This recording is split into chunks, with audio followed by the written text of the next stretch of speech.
All right, it looks like we are live. We are streaming.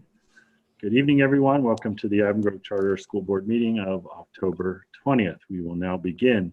We're going to begin with the Pledge of Allegiance. I'll ask everyone to stand up and pledge. I pledge allegiance to the flag of the United States of America and to the republic for which it stands, one nation, under God, indivisible, with liberty and justice for all. Okay. Thank you, everyone. We did have an executive session, a very short one.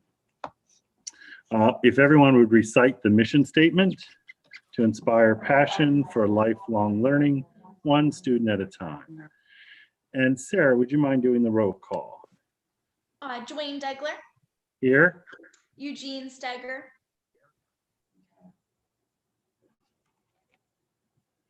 Eugene. Okay, thank you. Stacy Barno. Here. Robert Rainier. Here. Kristen Smith. Here. Michelle McCrae. Here. Deji Akintoy. Here. Colleen Preston. Here. And Brian Ladman. Here.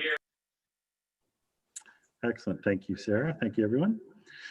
So we're going to move on to the approval of the board working session minutes. These are the minutes from September 15th. If everyone got to review them, do I have a motion to approve?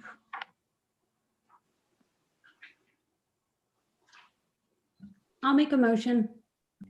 Do I have a second? Dwayne Stacy Barno, a second. Thank you. Any discussion? Anyone not in favor? I'm just going to look at the screen. Just shake your head no. Looks like we're good. All in favor, so approved. Next thing is the approval of the board minutes. These are also from September 15th. They've been posted. Do I have a motion to approve? AGCS, I'll motion to approve. Thank you. Do I have a second? I'll second. Kristen Smith. I have a second. Any comment or discussion? All in favor, nod your head. Excellent. Thank you very much. They're approved. The final, we did have a special virtual board meeting on September 25th. So again, those were posted. Do I have a motion to approve those? I'll motion to approve. Michelle McCrae. Do I have a second? I'll second. Colleen Preston. Thank you, Michelle and Colleen. All in favor? Shake your heads. Yep, all in favor, so approved. All right, we're going to move on to student enrollment. Mr. Rudo? Student enrollment report, which has been loaded to board docs for the month ending September. Our active enrollment was at 1856. We still had 6 students who had accepted applications, and we were awaiting paperwork, and an additional 6 who we had offered enrollment spots to and were waiting on acceptance. So we are still enrolling and working to meet our grade level and our grade band budget targets as we are going into October. During or nearing the end of October, during that same period of September, we had 7 student withdrawals and 7 new enrollments. So you can see we're kind of doing in many of the grade levels doing one-to-one switches. As somebody withdraws, we'll pull a new student from the waiting list. And as of September 30th, we had 233 students who were still had open applications and were on various grade level wait lists. Right. Is there a reason we're seeing these early withdrawals? Like, did you get the reasons why? Because it seems strange that we're kind of stuck in this position we are and we're seeing withdrawals. I was hoping we'd be adding people by now, not withdrawing. I mean, every year you have, I didn't pull a lot of the reasons for those 7s. Typically, or, you'll see in September, the 10-day no-shows that happened because we didn't start until September 8th. So some of those would have been, non-responsive students who we withdrew after 10 days of not showing up. There were a couple that I know of who had moved addresses, had moved out of state. Typically what we're seeing now, month of October is a little bit different. We haven't been seeing many withdrawals, but like any time of the year, people make decisions, they move, but it's also given an opportunity to those students who are on those wait lists as we're doing these one-to-one switches. Okay, thanks. Great question, Rob. Any other questions before we move on?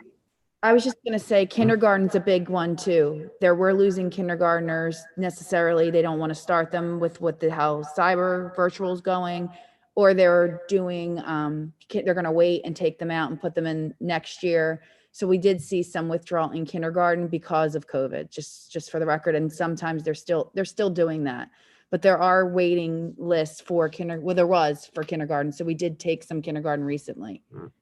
And I think the other factor is special education students, kindergartners can have the additional, who qualify for an IEP can have that additional year of kindergarten. And I know it's very common right now. Many parents, after trying hybrid or even virtual, are electing to switch back. So the early special education programs 3 to 5 are seeing an influx of kids, parents making a different decision. So I don't know if that factors in as well. I think in general, this year is going to be an odd year to look back at student enrollment because of the situation we're in. You can kind of make arguments either way of maybe you won't see as much fluidity or transient students from districts to charter schools because you're leaving one remote setting to go to another remote setting, and what the school might have attracted a student to us before is not something that's really available to them right now because of the modality of learning that we're in. So I think it's kind of an off year in and of itself to look at the reasons why fluidity might be happening in the county. Great, thank you very much. All right, if there's nothing else, excellent. Well, I'm excited. I can't tell you, I am so excited that we have a student representative. We have the president of the senior body, Carter Gassler, with us. It's a preview because next week the 12th graders all come back. So this is exciting for us. We haven't had kids here for a while. I'm sorry, young adults, so I apologize. So we'll go ahead and I'll turn it over to Carter. Hello, I'm Carter Gassler. I am the high school student council president, and this is an October student activity report. So this year we have a new student council executive board. We were elected by popular vote at the end of last year. We've held virtual meetings throughout the summer to ensure that this year started smoothly. We have 3 returning officers in the top row and 2 new officers in that bottom row. Our membership is down slightly from last year. We have 34 active members, but that's to be expected. And actually it's a little bit helpful for virtual because the smaller meetings are easier to manage. We've reorganized into a committee system to enhance member engagement. We have 4 committees: a communications, public relations, service, and spirit committee. And each of these takes on a unique aspect of student council's role. And this will help us do things more efficiently this year. And each is chaired by one of the officers. So the system has led to actually greater participation in discussions because we're broken into smaller groups. More efficient use of time because we can be working on 4 things simultaneously rather than 1, and less stress on the executive board because previously we have taken the responsibility for all the planning of events after the initial brainstorming. So now we are delegating that to more students. In the future, this will create more engaged students in the school community.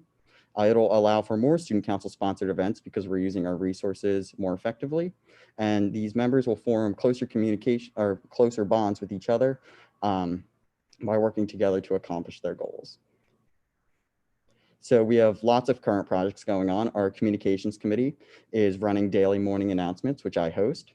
And they are also working on a periodic newsletter to include student spotlights and general school happenings. The PR committee is managing student council's Instagram and Snapchat, and they are working to promote the events of other committees via social media. And they're also posting general things about the school. Like recently, they've posted a how to go back to hybrid guide. So check that out. The service committee is collaborating with Ms. Basilio to create and release Red Ribbon Week material via Student Council's social media to extend its reach beyond just her emails. And they're also brainstorming social media campaigns to bring awareness to mental health and social issues. And finally, the Spirit Committee is working on an October Spirit Week to get some normalcy back. They're also working on a virtual color wars, which will be happening soon, and looking into alternatives for a homecoming, whether that be in the form of a winter formal or something like that. But of course, that's pending guidelines. Some other clubs, we have National Honor Society is meeting this year. They have a new advisor with Miss Serino. They have a virtual induction to be held tomorrow. They have 9 new members, so that's exciting. And they currently have a few service projects in the pipeline, but nothing is finalized. DECA was a new club last year, but it now has 30 members, so that's a double from last year, which is very exciting. We're focused on educating students in 21st century skills through business-centered competitions. This enhances both the professionalism and career readiness of students, and a small group of extra motivated students is participating in a Wharton School of Business investment competition. Wharton School of Business is University of Pennsylvania's business school. So they're learning about the global financial systems and how to best take advantage of those. Yearbook Committee is holding virtual meetings, and they're using an app sharing service to ensure equitable access to all of the digital products they use to develop the yearbook. And they still plan on producing the same yearbook they do every year by covering every event, but of course at the appropriate distance. Tri-M is currently seeking new members. Mr. June is accepting applications. If you need one, you can see him. They're planning an outdoor and socially distant coffee house on November 6th, and they're looking into hosting a Name That Tune competition or a Battle of the Bands competition later in the year, guidelines pending. Leo Club has set up pen pals with Luther House between students and the residents there. They're planning a drive-in movie for sometime after Halloween, so keep an eye out for information about that. And they're looking into creating AGCS masks to raise money and reach their fundraising goals. Academic competition team, we're holding virtual practices, and we participated in a virtual practice match via the CCIU on Monday. And all matches this year will be held virtually. Did you win? We were playing against each other, so. How'd that work with like online buzzing system worked in? Great. Right, next slide. And then Envirothon, they are currently seeking new members. So if you're interested, reach out to Ms. Burnett or Mr. Stone. And then they're looking into this year's topics. And finally, we have sports. So of course, we know volleyball, soccer, and cross country are all back and participating in shortened seasons. You can view volleyball's home matches via live stream on the school's YouTube channel. And students are very happy with the decision to play this fall. That's all I have. Thank you for listening to our student activity report. I'll turn it back over to Ms. Bishop. Does anybody have any questions for Carter? If no one has questions, I just think he deserves a round of applause. This is great. It has been so long since we had a student report. Thank you, Carter. Thank you. I see you brought your vice president with you. Thank you very much. All right, we're going to move along. Thank you again, Carter. Mr. Bruto, any public comments? There were none submitted for the meeting.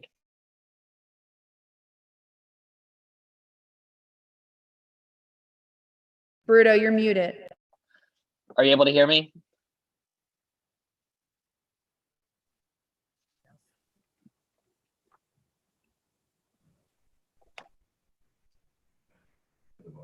All right. Can you hear me? We hear you now. Hear you. Yeah, no comments submitted for the meeting tonight. Great, thank you very much. All right, we're going to move along.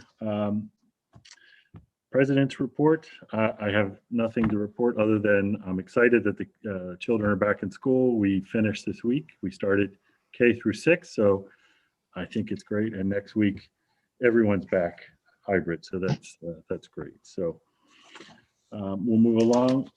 Finance Planning Committee, Rob? Yeah, I'll update everybody in the business and finance section of the meeting. I have no other updates. Excellent, thank you. Facilities Planning, Brian. All right, I think I'm unmuted. All right, so we met, I guess now 2 weeks ago. Mr. Ian Curry has joined the facilities group and has taken over a large part of the planning and paperwork that's related to facilities. We discussed increased custodial coverage, and I think Rob will probably get into those costs in his report, so I'll skip over that. But that does cover both campuses, and no surprise, that's a significant increase in budget to cover the students' needs as they return. Current capital improvement projects pertaining to the ventilation system in the cafeteria and hallways were completed over the summer. Scoreboard move in relation to the water line fix that I guess is soon to start or has been completed. Okay, I didn't see it. And so Heckenden Shiles Architects, again, going back to the summer, the windows were replaced, a large number of windows were replaced. There was a project in the gymnasium, major renovation, and the bathroom renovations, and those are obviously completed now in time for the students, which have been back. You mentioned the water main coverage that has started. And next, I guess, is to turn the athletic fields, which is coming as part of that fix. Ventilation improvements are scheduled or maybe not moving forward as part of the COVID mitigation plan, but I guess some of that was hinging upon grants that we discussed in the working meeting, and I'm not entirely sure where they stand right now. But we did discuss adding bipolar ionization units to the ventilation system, and so we'll see where that is next month. We also discussed long-term project planning. We've pretty much nailed down the need to add chair lifts to the stairways in preparation for some students coming in next year. And the rest of the projects are pretty much still up in the air. We discussed boiler inspections and restarting the boilers, and I assume that's taken place over in both campuses, correct? So they have heat, and that's pretty much all I have. Great. Thank you, Brian. Moving right along. Hey, sorry, Dwayne. you have a question? Go Yep, ahead. I have a question. So, someone from administration, please fill me in on why the ventilation was paused. I thought we were pretty much on our way getting that done, and to me, that's pretty important, getting the kids back into school. So that's just a question. So with the bipolarization units are being implemented to get the purified air to put new heaters in. That's a construction project, a capital project that would have to be done over the summer. So facilities is weighing, but we did do the ventilation work that we needed to do for the kids and the recommendations that were given. That's about the heat, the actual replacement of the heaters, which was another project. Okay, sorry, my misunderstanding. It concerned me a little bit. I get it. No, it's all good, Rob. Trust me, it's all good. So Come to our meeting. It's exciting. that being said, with the changes to the grant or not getting the grant, as we discussed, how does that impact any of the bipolar ionization unit implementations, or it doesn't at all? It doesn't. That's still moving budgeted forward. for that. Okay. Yeah, Sorry. that's Yeah, okay. that's okay. It's the new stuff. That's great. Any other questions on that before we move forward? Nope. Okay, great. Human Resources, Kristen Smith. So no real updates as far as human resources go. We did have a discussion with Quest, and we do understand a lot of the feelings that the teachers are having. They're a little on the overwhelmed side with getting everything going in hybrid. I think Tasha spoke to them and was very compassionate, and I will say that it's being felt, I know, in schools in Lancaster County as well. So I just really want to thank the teachers, because we really do appreciate all of the extra time and hard work that we know is going into getting everything ready for the kids to be in class. You know, I'm sure that when people signed up to be teachers, they weren't expecting to work basically 7 days a week. So we really want to give a heartfelt thanks to all the teachers and the administration for all the extra time and effort they've been putting into getting everything going again. Absolutely, Kristen. I couldn't have said it better. Thank you very much to all the teachers. All right, moving along. If there's nothing on that, Stacy Barno, Strategic Planning. Yes, we met, Colleen Preston and I met with Kristen Bishop on September 24th for just a brief meeting to talk about the hybrid plan that was going to begin and have some discussion. We're anxious to get back to having and hosting regular strategic planning meetings. So the first one is scheduled on October 29th at 6 p.m. Via Zoom, and that will include the members of the Strategic Planning Committee as well as the administration. Even though we've said all along that strategic planning is an everyday activity that's taking place for the administration, the staff, and the teachers, it needs to continue to go forward because we, as well as hybrid and constantly examining and looking at the constant changes that need to take place is an ongoing process. So that group is going to be meeting on a regular basis, on a monthly basis again, so we can additionally look at the long-term strategic planning goals for the school in addition to the current situation. And just to echo what Kristen Smith shared, strategic planning involves looking at the school as a whole. So looking at how we can continue to move forward and to support the teachers, staff, administration, and the school community as a whole. Great, Stacy. Thank you so much. All right, so we're going to move along. We're going to move to head of school, and I'll turn it over to Kristen and Brian for the transition update and see how it's going. Okay, so we're here to update you just on our hybrid plan and where we are. The first slide actually is Mr. Bruto is going to go over. This is exciting, our rankings. So go ahead, Mr. Bruto. So there's a number of different organizations out there that will rank schools across the country and in Pennsylvania and across the county each year. You see U.S. World News Report.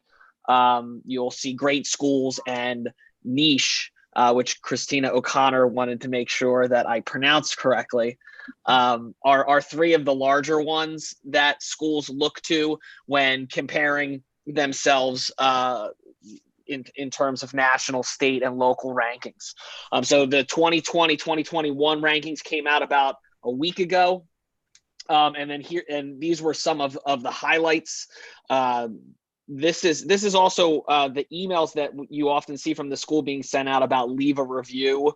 A lot of these rankings, it's a combination of testing data, programs at the school, as well as stakeholder anecdotal feedback and rankings. So when we're sending out, hey, leave a review for our school on Niche or on Great Schools or on Facebook, that data and our parents and our stakeholders' input in those ratings and reviews do go into these rankings. So while it is heavily a lot of the rankings is based on test scores and demographic data and school improvement data, that is an important part of it. So there were a lot of different categories, but these were some of the ones I pulled out just to highlight. So our high school, middle school, and elementary school divisions were all ranked within the top 12% of all charter schools across the nation. And our high school teachers actually were ranked in the top 2% in the best public high school teachers category. So that's best public high school teachers, not just charter school teachers. So of all public high schools, our high school teachers were ranked in the top 2%.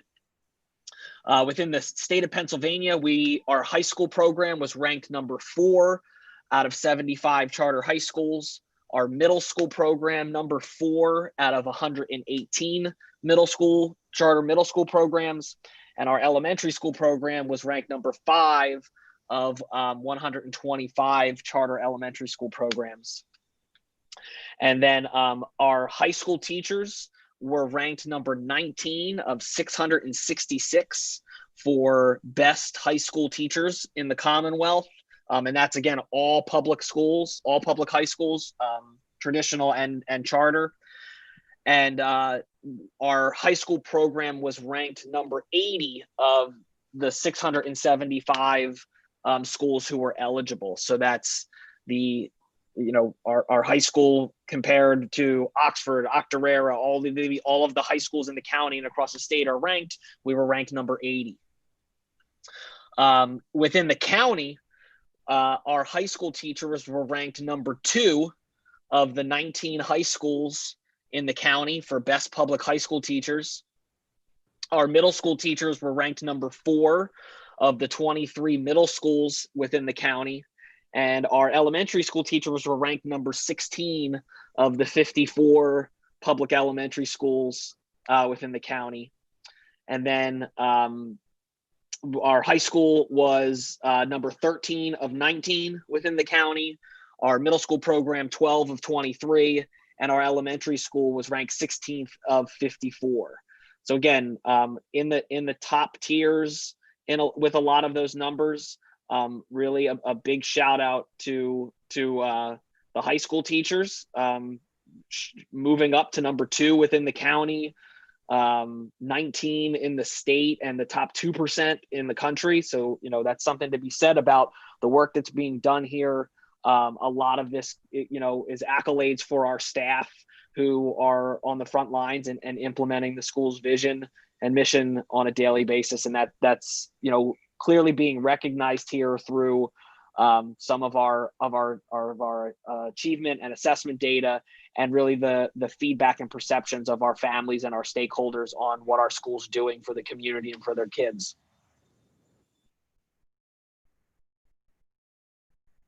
Thanks, Brian.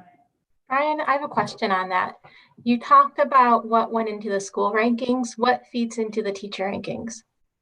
So it goes, if you go to a lot of these websites, you can get information on sort of the metrics that go into it. So it's a mix of education levels. It's a mix of assessment data too. So how are your students performing on assessments, particularly in the high school, on state assessments, AP exams, SAT and ACT averages is a reflection of the teachers, as well as the perception data from parents. When one of the categories when parents leave ratings is specific to their child's teachers. So they're able to rank them and give feedback on the staff. Thank you. Mm-hmm. Okay, so up next, we're going to talk about the hybrid model. So the first thing I want to start with is our virtual to hybrid timeline. I know there was some question about, especially at the Quest meeting, it was brought about timeline and when people got their information. So at the teachers roundtable, this was presented. So as you can see here, on August 14th, the instructional guide was given to the teachers, and it was manually distributed and remotely, and they actually started with that during their professional development week. August 24th, we made the decision full virtual. It was communicated that we would review for hybrid on September 28th, with the start in the first couple weeks of October, which is exactly what happened. And then August 31st, we had an orientation. September 10th, we had roundtable discussions. And there was a Google form that was shared to all the teachers to put questions and concerns. A lot of their questions and concerns were revolved around cleaning, how we were going to clean, what the protocols were. So that was a lot of their questions back in September. September 15th, the board meeting confirmed that we would go to hybrid. September 21st, there was an all staff meeting, additional forms to submit questions. Then there was a lot of questions about cameras, how they would plan, what hybrid would look like, all of those things. And then September 21st to the 25th, we had grade level division meetings, talked about what we would do to support the grade levels. September 25th, we modified the instructional guide via SMORE. And we gave them on September 28th, the phase 2 students started hybrid, which were the special education phase 2 students. September 30th, the instructional guide was shared with parents and staff. Staff got that first. Obviously, when they got that SMORE on the 25th, that was like the Cliff Note version. So they had the opportunity to provide feedback there, and then given it on September 30th. And then in October 8th, we had another roundtable before the kids started. And I will say that, like virtual learning, it's very scary for the teachers to do something that they might not have done before. But I had Patty McGlone come up to me today, who we joke around about her tech savviness. And she said that starting virtually was the best thing that they could have done, that they felt secure with that, and moving into hybrid, that it just works. So the kindergarten and fourth grade did great last week with their hybrid classes. And this week, a lot of the classrooms in the grade levels K-6 were even just jumping right into doing hybrid. So engaging in remote learners, even though they had the opportunity to go asynchronous, a lot of them were jumping in straight to hybrid, because I think the talk right now as they dive into it is it's manageable. It's a lot of work, but they're learning as they jump into it. And sometimes learning by doing relieves a lot of the anxiety. So I am finding that these meetings and this transition is going well. There's always something that's going to not work, or that there are barriers here and there, but I think they're doing a really good job problem solving and trying new things. And that's really the goal, is to not be afraid to try new things and not be afraid to fail. So I'm really proud of them. Is there any questions about the communication to the teachers and to the parents and where we are and why we're there? No? No, thank you. The one thing that did change that we added, and I wanted to make sure the board and the parents saw, there is a blue and gold group. Obviously, that was mostly based on last name. There were a few parents that were asked to change based on the last name of heaviness of some classrooms. So most of them are in that based on their last name, but there was some changes. The red group is that virtual group that has decided not to do hybrid until January. The green group, there is a green group, and I know there's been talk about the green group, okay? So the green group are staff members' kids. So to help our staff not have to have childcare and be here for your kids, we decided to allow our staff members' kids to be here 4 days a week. So those are in the green group, along with special education kids that were already identified as phase 1 and 2 were already doing the 4 days a week. So there are multiple reasons why a student could be in the green group, but just for confirmation, there is a green group. And that's who they are coming 4 days. Does anybody have any questions about that? No, Kristen, I totally support you in allowing the teachers' kids to come in, knowing our staffing position. So I totally agree with that. I appreciate that, Rob. Thank you. Okay. So this is the Chester County announcement that we put out that's very reader friendly, that shows you where we are in the county. Now, we had the 3 weeks of where we decided that we would go to school, and that's where we remain. Now that we're in that decision making, to go back to virtual, you need 2 consecutive weeks. So I just wanted to remind the board and the parents out there, for us to go back to virtual, we would have to have 2 consecutive weeks in the very high band, the very high red band. Also, you'll see the schedule. And like Dwayne had said earlier, it's K-6 this week. And then next week will be fully K-12 hybrid.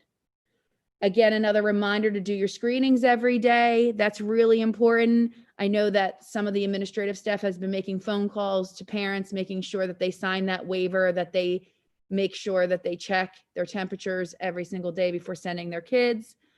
And I think that's it. Is there any questions about the 2-week consecutive for going back to virtual?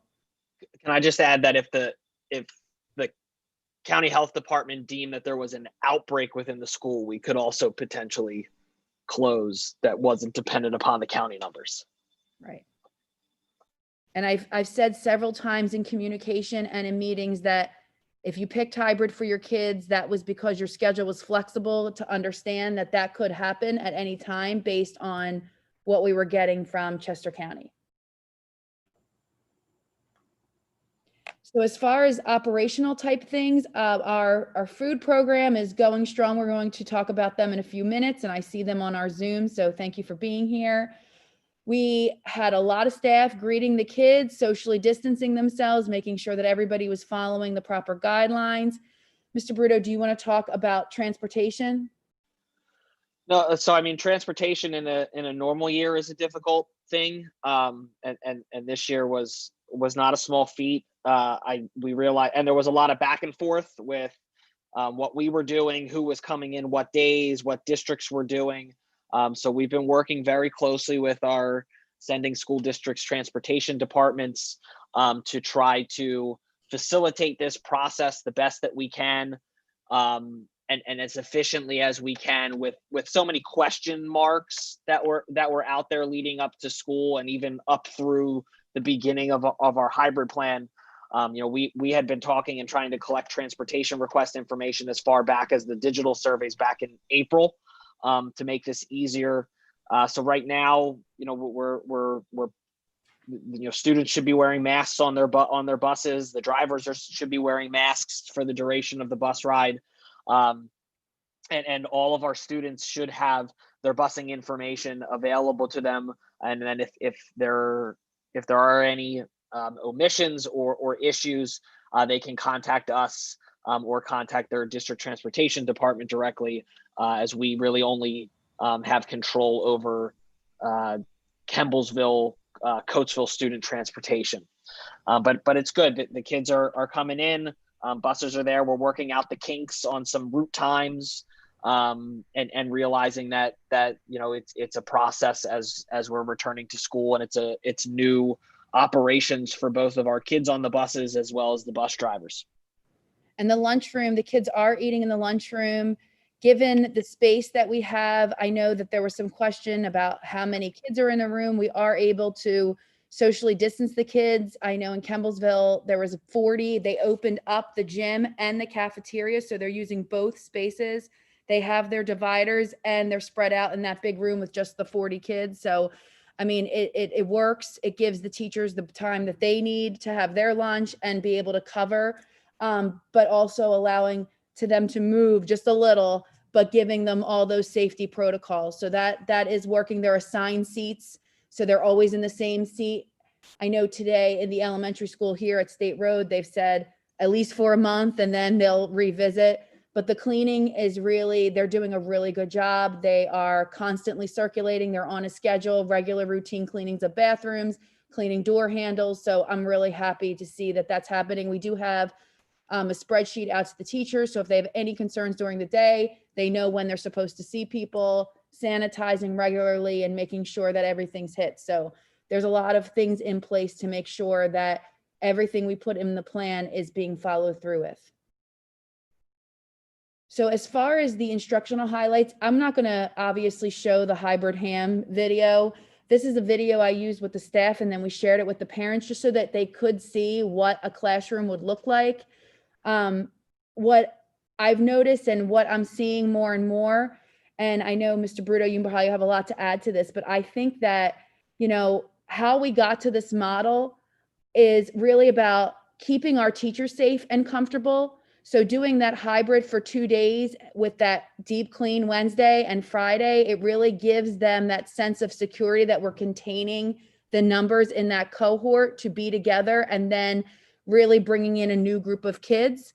I did see teachers try, and I think that it can be scary using the technology that we're investing in, especially if they're not comfortable. But watching them have success and seeing them try has really opened their eyes to the possibilities. So I do think as much as there's negative in COVID, there's a lot of positive in what teachers are learning and what skills they're learning and what training they're getting. So I'm really proud of them. So if you haven't, as a board member, watched that bumper video, I think it's a really good one. The teacher training has been ongoing. I've tasked the administration to be in all the at least a classroom for a full day so that they can see what goes into that. I can't tell you that I know how to teach hybrid if I've never been in hybrid, and I still don't claim to know that I'm an expert in it. I think it's important for me to see it and understand it. And I think every administrator should, if they're going to talk about it at a board meeting.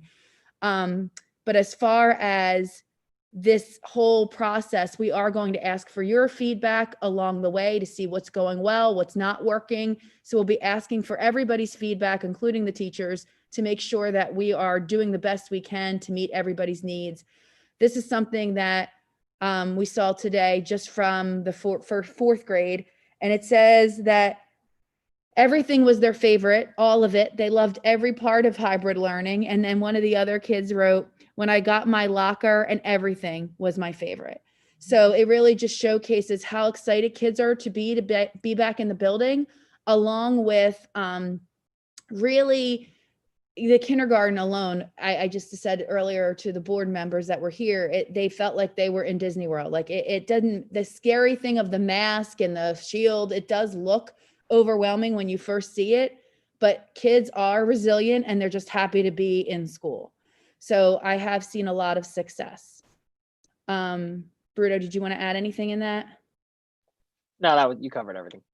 Okay. Do you have any questions about the board as far as what you're seeing with hybrid or what you're hearing that we can answer for you? I'm only hearing positive stuff, so I'm really impressed. My granddaughter's excited to be back in second grade. I'll tell you that. Good. And I think from a parent perspective, it definitely is something that when you have, I also have a second grader, and when they come home from school and you ask them how their day was, you know, you don't hear, well, I had to wear a mask all day, or I had the shield, or I couldn't sit next to my friend at lunch. You just hear, I got to see my teacher, I got to see my friends. And to me, you know, it really is, you know, they don't notice the things that often we as adults notice.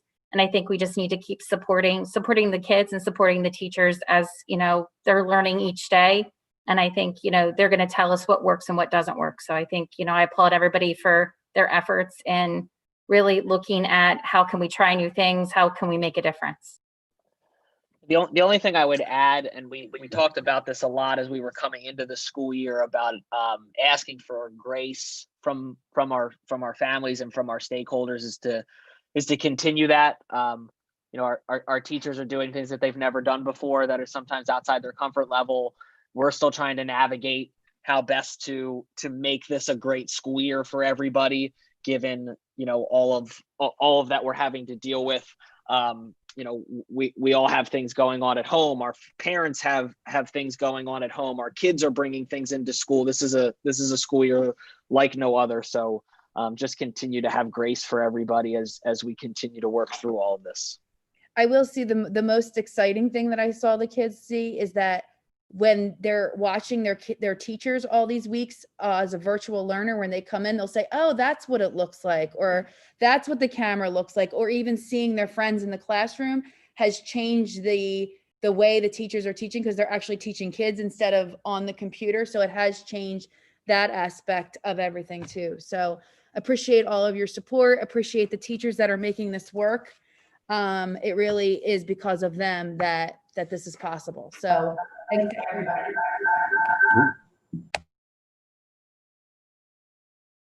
That's okay. All right. Next slide, Britta. Was there any more slides? Okay. All right. So I have, I think Leona's on here, and I see Karen, and I see Diane. So welcome. This is our cafeteria team, and we're specially recognizing them tonight. And I have a special resolution that I'm going to read in appreciation for their hard work. So bear with me for a minute. This resolution, it's in recognition of the Avon Grove Charter School food service employees for their unyielding efforts in providing breakfast and lunch to students during COVID-19 pandemic. Whereas the governor of Pennsylvania ordered all schools to close on March 13th, 2020 due to the COVID-19 outbreak. And whereas the COVID-19 health emergency has had significant economic impact on families located in our area. And whereas during normal school operation, the Avon Grove Charter School provides breakfast and lunch on a daily basis to the students attending the Avon Grove Charter School. And whereas during the time schools were closed during COVID-19 pandemic, the food service department led by Leona Bankowski, food services manager, with the assistance of Diane. I always call her Diane and never get her last name right, so I'm going to say Switzik, and food service coordinator, and Karen Furlano, food service administrative assistant, prepared and distributed over 14,000 meals to those students with food insecurity at home or in need of additional meals. Now, therefore, be it resolved that the Avon Grove Charter School Board of Trustees extends its sincere gratitude to all Avon Grove Charter School employees who assisted in the efforts, and directs the Chief Executive Officer to post this resolution on the school website and to communicate it to the residents of our community. Adopted by Avon Grove Charter School Board of Trustees the 20th day of October 2020. So I really appreciate you being here. I'm going to let the board talk to you, but I'm so glad we could do this and recognize you today, because I know how much work you've put into this and how many people you've helped in our community. And I really can't say enough good things about this team of ladies that feed our staff, our community. Brian Bruto bothers them on a regular basis for food. So go ahead. So if any of the board has something to say, we'll kind of go around. We'll just raise your hand and I'll call on you. So I'll start off and say thank you very much. I would see some of you when I came to visit, and I don't know who it was because you all had masks on, but you're always there saying, hey, do you want a lunch? I'm like, no, not me, but thank you very much. So, I mean, you guys did an amazing job. Thank you. 14,000 lunches. That's amazing. That's awesome. Does anyone else want to say something? Rob, Rainier? Yep. So I just want to say, just like the teachers, you guys were right there to be at the beginning to serve lunches to those in need for our community, and I really appreciate it. I want to say thank you. Thank you very much. It was our pleasure. Anyone else? Oh, Stacey Barno? Thank you for taking care of the families in our community that have the greatest need. I think knowing that it was available to families where they could just stop by and pick it up, they didn't have to go through an extensive process of signing up for special help. They knew that the school community was here for them and for families who experience that kind of need. My background is a social worker, and I think knowing that how many families are experiencing hardships, to know that this local school community was still here to help them is a key, and it's a testament really to the community that the schools build upon. And thank you for your, countless hours and just the time that you dedicated to doing that. The student and families really appreciate that. Thank you. We're proud to be able to do it. Thank you. Thank you for your recognition. That was very nice of you. You're welcome, Diane. Thank you. All right, I think that's it. Thank you again so much. I wish if it wasn't COVID, we'd probably all be here like giving you a big hug, but then you wouldn't have done it. So, but thank you very much. Thanks for having us tonight. Thank you very much. You're welcome. Did any of you have anything else to say? We'll let you guys talk, Leona, Diane, or I forget, Karen. Just, it was our privilege to be able to start this in March and continue through August. And we are still running the Grab and Go program Monday and Wednesdays, in addition to feeding in school. But it was a joint effort. We had great support from the administration. We had support from, our food services teams in the beginning until we started up from March through June. And then throughout the summer, we had some AGCS staff helping us. So everybody got a little bit of a taste of kitchen life down there. And really just, thank you to the school for supporting us. Thank you to Karen. She does all our behind the scenes work and keeps us compliant and on track. And Diane, she's one of the strongest people I've ever met. So we were able to lift a lot of trays and come together and be efficient and meet the challenge head on. So I'm really just, I'm really proud to be a part of the school and the team. So thank you very much. You're welcome. And I'd like to second that it's a great pleasure to be a part of this team. Proud to be a part of it, and we're glad to do it. Excellent. Well, thank you all three of you. All right. Thank you. You're welcome. We're going to move on. Is number 5 an actual, or is that? Okay, good. So we're going to move on to business and finance. Rob, I'm going to turn it over to you for your treasurer's report. All right, well, thanks. So we'll start off with the treasury report. The number one item on the agenda is the AGCS financial statement approval. Fiscal period ending June 2020 financial statements. Based on the review of the audited financial statements as presented, administration has recommended June 2020 financials be presented to the Board of Trustees. The AGCS administration is requesting the board approve the financial statements as presented under the consent agenda. The 2020 July, August, and September financial statements will be presented at the November board meeting. 2020 September funds activity and vendor billing report. Administration reviewed the 2020 September funds activity and vendor billing reports. Administration is requesting the board approve the 2020 September activity and vendor billing reports as presented under consent agenda.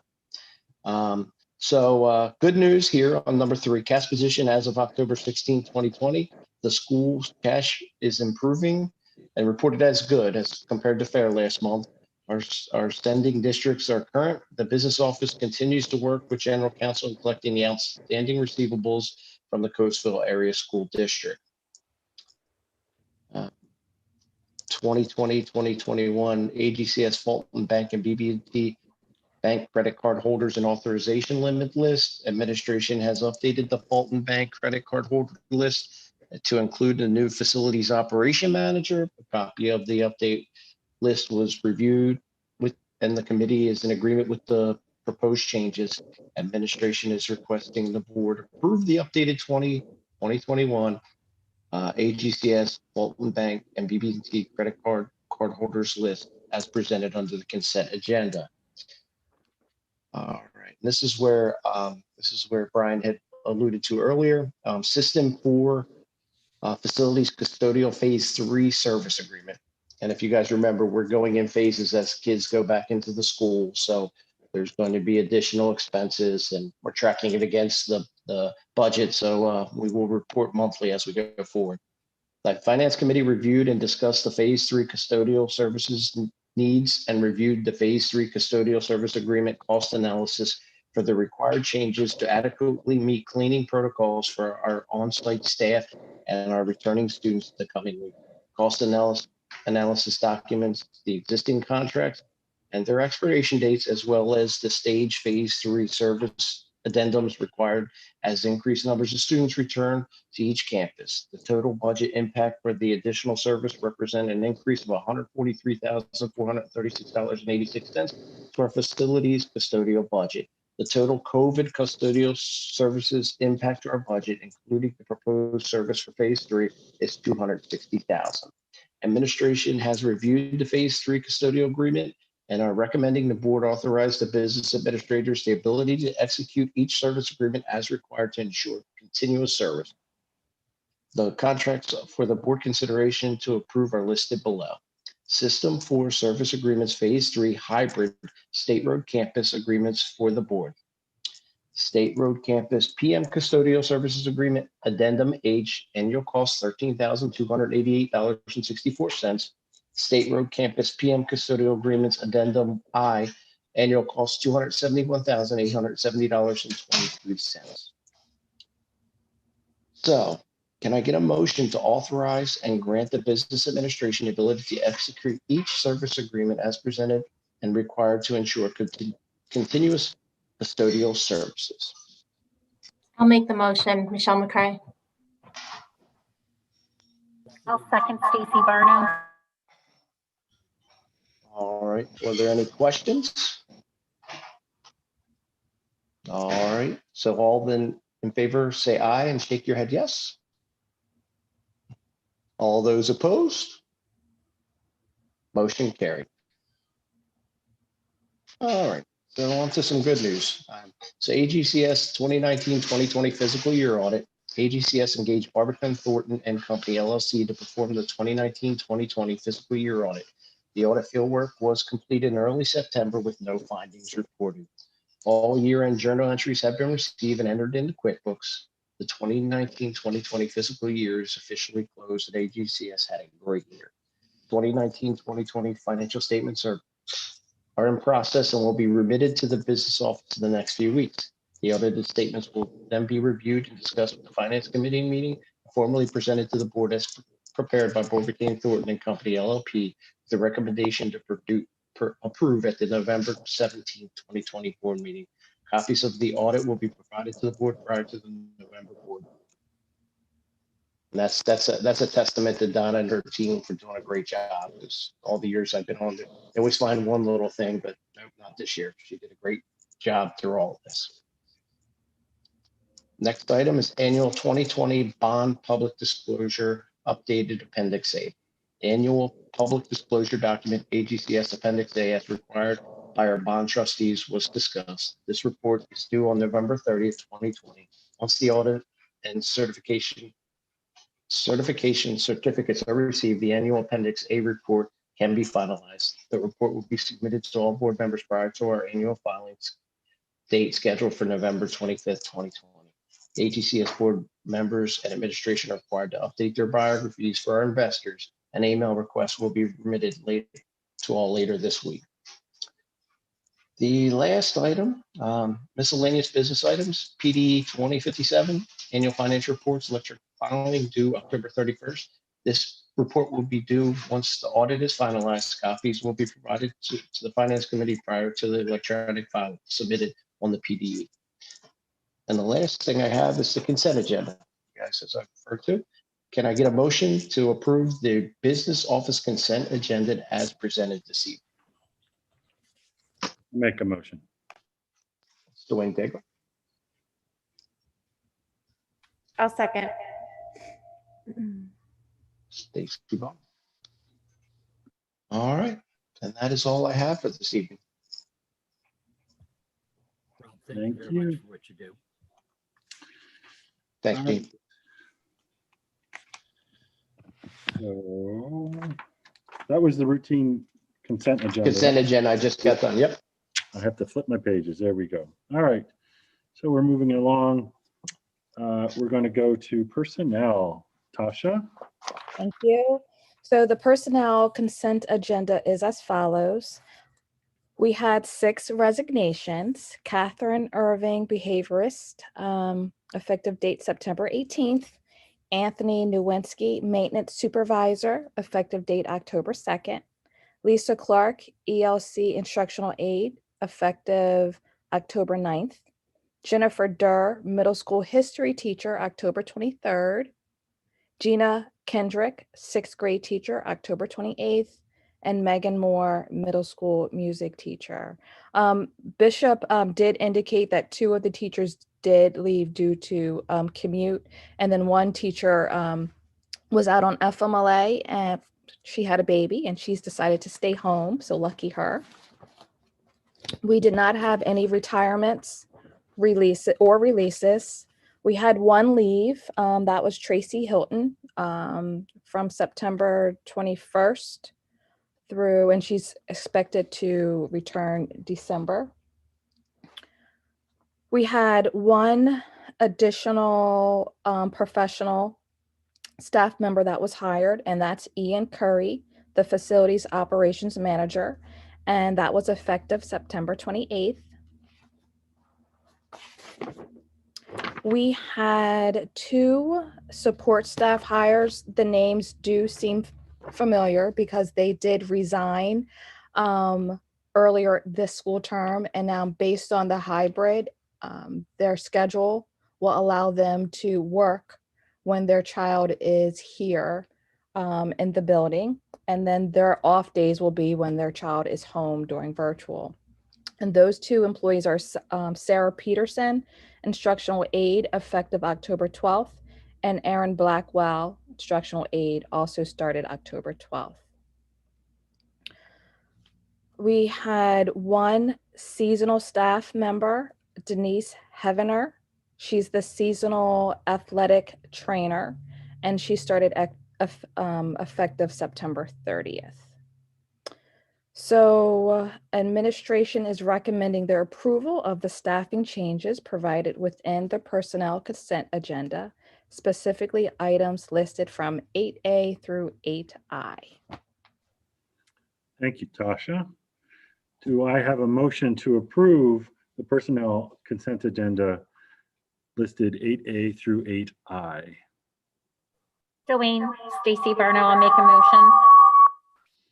Kristen Smith, I'll second. Okay, any questions or comments? All those in favor, please nod. All right, I don't see anyone else, so it carries. Thank you very much. Moving right along, policy review. Ms. Donna.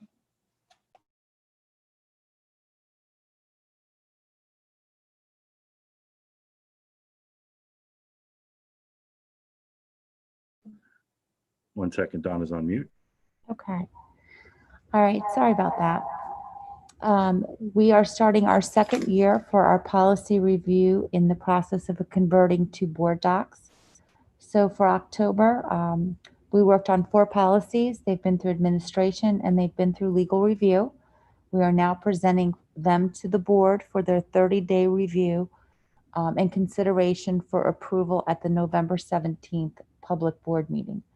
So the policies we have are policy 4001, finances, budget planning, policy 4004, finances, budget adoption, policy 6010.1, operations, use of school-owned vehicles, and policy 6010.2, operations, transportation for field and other school-sponsored trips. So there's no board action required tonight. This will be the first reading and review.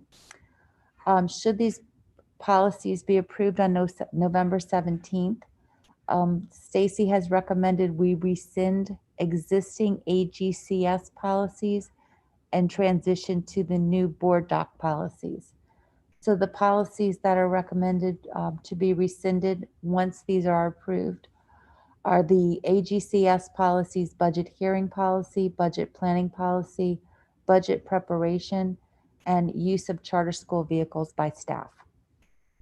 And that's it. Thank you, Donna. Moving on, we're coming to the end here. Any final reports or comments from the school principals or directors? Nope. I only have one. During the work session, I talked about the grant that went out to all the Chester County Public Schools. And so for the parents that might be watching tonight that didn't watch the work session, if they could just be on the lookout for communication regarding voters' voice so that you can advocate proactively for your kids and their rights and what they deserve as far as COVID funding when all the public schools in our county have received the funds. So I just wanted to make sure I said that in case you didn't tune into the work session. Great, thank you, Kristen, especially with that $260,000 additional cleaning fee that we have to. Exactly. So that's important. Look for that, everyone. Anybody else from the board have anything else to say finally before we sign off? Nope. Okay. There was no public comment. So unless there's anything else, do I have a motion to adjourn? I'll make a motion, Kristen Smith. Okay, do we have a second?